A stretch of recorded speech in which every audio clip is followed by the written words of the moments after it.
நல்ல காரசாரமான chicken gravy எப்படி செய்து பார்த்தலாம். இது ரைஸோட ஊற்றி சாப்பிட்றதுக்கு ரொம்பவே அல்டிமேட்டாக இருக்குங்க. இப்போ 1 கிலோ சிக்கன் வாங்கி நல்லா வாஷ் பண்ணிட்டு வச்சுருக்கேன். அதுக்கு தேவையான அளவு உப்பு, கொஞ்சமாக மஞ்சள் தூள், 1/2 ஸ்பூன் சில்லி பவுடர் சேர்த்துட்டு நல்லா மிக்ஸ் பண்ணி வச்சுருங்க. இது 1/2 மணி நேரம் ஊறட்டும். இப்போ ஒரு குக்கர் வச்சுட்டு ஆயில் சேர்த்துடலாம். இப்போ அதோட பட்டை, லவங்கம், ஏலக்காய், சோம்பு, ஒரு பிரிஞ்சி இலை, கொஞ்சமா கருவேப்பிலை சேர்த்துங்க. பொடியை நறுக்கின வெங்காயம் சேர்த்துடலாம். இது சீக்கிரமா வதங்கி வர கொஞ்சமா சால்ட் சேர்த்து நல்லா வதக்கி விடுங்க.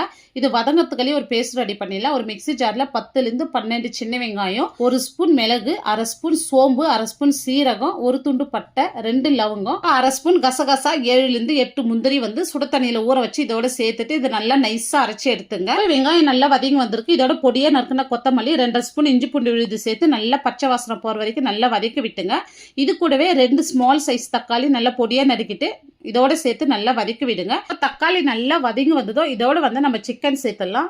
சிக்கன் சேர்த்துட்டு நல்லா மிக்ஸ் பண்ணி விடுங்க. ஃபர்ஸ்டே கொஞ்சமா நம்ம உப்பு சேர்த்து மிக்ஸ் பண்ணி வச்சிருந்தோம். இப்போ கொஞ்சமா உப்பு சேர்த்துட்டு நல்லா மிக்ஸ் பண்ணி விட்டுக்கலாம். நல்லா இது வதங்கி வந்ததோ இது கூட 1/2 ஸ்பூன் சில்லி பவுடர், 2/2 ஸ்பூன் தனியாத்தூள் சேர்த்துடலாம். இதை சேர்த்துட்டு நல்லா மிக்ஸ் பண்ணி விடுங்க. இது ஒரு 5 நிமிஷத்துக்கு மீடியம் ஃப்ளேம்லேயே நல்லா வேகட்டும். இது 5 நிமிஷம் கழிச்சு பாருங்க, நல்லா எண்ணெய் பிரிஞ்சு வந்திருக்கு.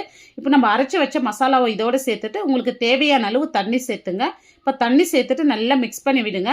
இப்போ கன்சிஸ்டன்சி பாருங்க, உங்களுக்கு எந்த அளவுக்கு தேவையோ அந்த அளவுக்கு கன்சிஸ்டன்சி வச்சுங்க. இப்போ திக்னஸ் பாருங்க, இந்த அளவுக்கு இருக்கணும். இப்போ இதோட பொடியை நறுக்கின கருவேப்பிலை, கொத்தமல்லி சேர்த்துட்டு ஒரு விசில் மட்டும் விட்டு எடுத்துக்கலாங்க.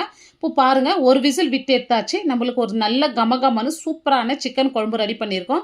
இது நல்லா சுட சுட சாதத்தோட வச்சு சாப்பிட சொல்ல ரொம்பவே அல்டிமேட்டா இருக்குங்க. இந்த வீடியோ பிடிச்சிருந்தா லைக் பண்ணிட்டு சப்ஸ்கிரைப் பண்ணிடுங்க.